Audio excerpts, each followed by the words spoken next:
For John Beneduce, coach and owner of Crossfit Bayside, being obese at a young age sparked life goals which turned into a career. I was always like a really fat kid, so I used to be 255 pounds.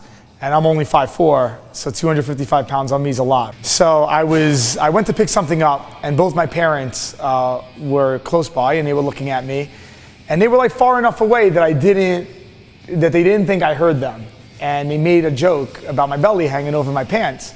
And when your parents are starting to call you fat, you know there's a problem. Usually your parents will never call you fat. So when they said that, I was like, oh man, I definitely have a problem.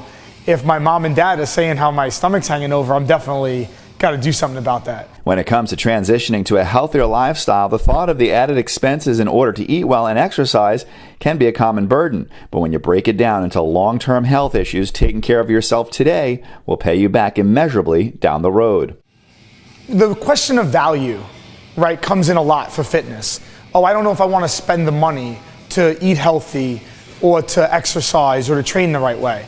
This is actually a flaw in the way people think.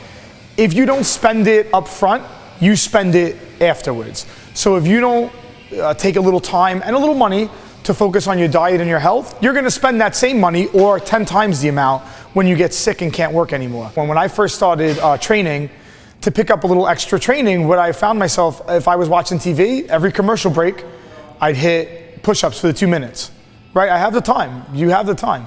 While the struggle of achieving a healthier lifestyle may seem overbearing right now, remember why you're doing it can help you hit your milestones. You know, so the motivation is the first step. You want motivation first will carry the day. My best athletes are usually parents, and their goal is to be healthy for their kids or to set a good example for their kids. Write down a few goals when you start. You know, if you have a goal and think about that goal and try to get that reinforced. So I have I'll have little post-it notes over around the house, you know.